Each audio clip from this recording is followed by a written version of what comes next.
Hey there, I was just going to show you how to use the quarter cowboy hat tool to turn this quarter, which is a state quarter, into, I'm sorry, the monuments quarter. Looks like I grabbed a 2016, so this is a North Dakota. And this has already been annealed, so you heat it to a dull red and quench it, and that softens the metal so you can work with it. And that allows us to start bending and maneuvering a little bit. But turn this into a cowboy hat. So I'm going to be using the UnMinted set here. This is available on the website. This is the folding puck and the pusher that works with it. That's how we'll be folding the brim in the next step.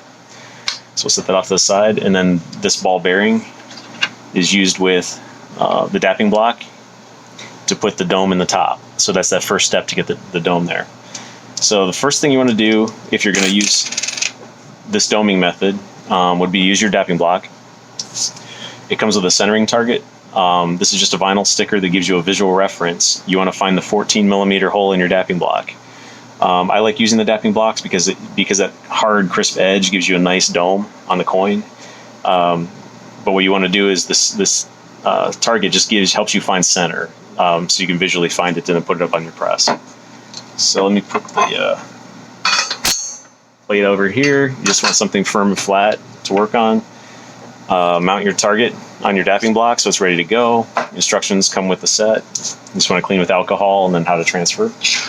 And then the next step you want to use is your centering washer. So with this, we have to decide, which side we want the top of the hat. So in this case, North Dakota quarter, I'm going to put the horse on the top. So I want to put it in my centering washer like so. So the top of the hat you can see, and that allows it, when we go to dome it, we're doming into the dapping block. Now, the thickness of that center washer is there on purpose. What that does is it keeps you from pushing the ball bearing too far and destroying the detail in the coin on the top of the dome. So anyway, we got that in there. We've got the top side positioned like that, and we're going to put this on our dapping block, on our target, just like so. And then we're going to take the included 7/16 ball bearing. We're going to drop that right in the middle. So the centering washer holds it perfectly centered for us. The target allows us to line it right up over the hole so we're ready to go. And then we're just going to carefully move this so it doesn't shift around on us. So put this up on the press. I'm using a 6-ton Harbor Freight press. You can easily use a 10-ton. You could even use the 1-ton if you like, but you're going to have to put some elbow grease into it, or on your 1-ton maybe have a breaker bar so you get a little more force. So you can see here what we're doing is starting to dome this down, and you can see in this gap we've still got a gap above, so we haven't pressed far enough yet. So we're going to just keep pressing that ball bearing down until that press foot touches the top of the centering washer, and until that space goes away in the bottom of the centering washer. So now that we've got the press foot touching the center washer and the center washer touching the dapping block, then we're done. So you want to stop pressing at that point. So we'll let the pressure off. Take this back here, and you can see because this bottomed out, it's going to stop from pressing too far. So now we can go ahead and take the center washer off, set the ball bearing aside. And now we've got a nice clean dome on the center of our coin. Now with the quarters, you can see how it has a little bit of a bow to it there. Now the thing you want to do is remove that bow. You want that brim to be flat. And the reason for that is when you go to fold this next step in the puck, if you were to fold this right now, it's actually going to fold kind of like a banana shape. So if you press down on the front here, just because of the way the metal is going to fold, it's going to get higher on the sides as you fold it up. It's going to get lower on the front and the back, and you're going to end up damaging the puck because you're going to be putting a lot of force in the front and the back of those. So to get a nice clean hat anyway, you just want that brim flat, and that's actually really easy to do. You can use these Delrin Pucks, or if you already have a set of Delrin Pucks, you can use those instead. You can put a couple pieces of oak, you can use a couple pieces of wood. But if you want to use this Delrin, the idea is that it saves the detail on the coin top and bottom when you use it to remove that. So this is the Delrin Mini Puck set. It's got a magnet on one side that holds it on your press foot. So I'm just going to switch over to the 1-ton here. You can see here I'm just putting that on the bottom so the magnet holds it on there for me.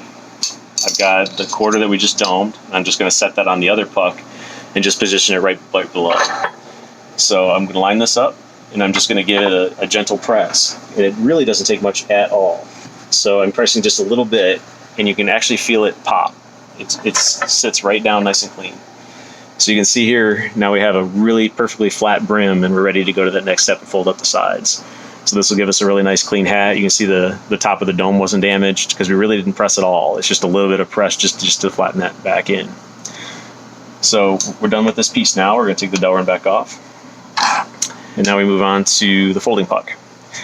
So with this, you want to figure out which you want the front and the back of the hat. I like to put the the date, keep everything centered. So I'm putting this in here. It sits up on top of those Delrin rods, and then you take the pusher piece. The pusher has a hollow out piece here that matches the top of that dome. So the feet end up going on the front and the back of the coin, and it lines up just like that. So as we press down, it's going to fold those sides up. So I'm going to take this over and reposition a little bit just to get it nice and squared up. So I'm back on the 1-ton. I'm going to take the pusher foot, put that on here. Get that all lined up. There we go. So it doesn't take a lot of force. So what we want to do is we're just going to push until you see that quarter just touch the top of this plastic on the puck. You don't want to press past that because you'll actually damage it. So just like that, that's all it takes. So at that point, that was able to fold those sides up. So we can take the pusher back off and just slide the coin right out of the puck. So we can set that off to the side. And then we've got a nice cowboy hat ready for the next step. You see that there? So the next step, if you want to put that crease down the top, I've had some people ask me about a creasing tool. So this is a new tool that's on the website. This is a Crown Creaser. What else has that to say? This has a steel insert on the top and a neodymium magnet on the bottom. The idea of this magnet is to hold it onto your press foot, and I'll show you how to use that. So you just take that over, snap that on there. Now you want to press this against something again, same thing. So I use these Delrin Pucks because they're just kind of handy. They're small, easy to maneuver. So you want to position that underneath your press foot, and I'm just going to bring that down, and you want to get it just lined up, in the center. So you're just kind of eyeballing, to get that lined up middle so that that crease goes straight. You might want to put a little line on the top of your hat so you can visually see, because that'll polish off easily later. So let me get down and see here. And then you just start to press. And as you can see, it doesn't take a lot. And if you don't move it around, you can always press just a little bit more. So you're better off giving it a little bit less until you get just the crease that you want. So just like that, we've got a nice crease going on the top of our cowboy hat. And it's ready to drill a hole in and turn it into a pendant or a keychain. And you're good to go. So if you have any questions at all about how the set works or where to find them, I'll put some links down in the description below, and I'm happy to answer any questions. Thanks.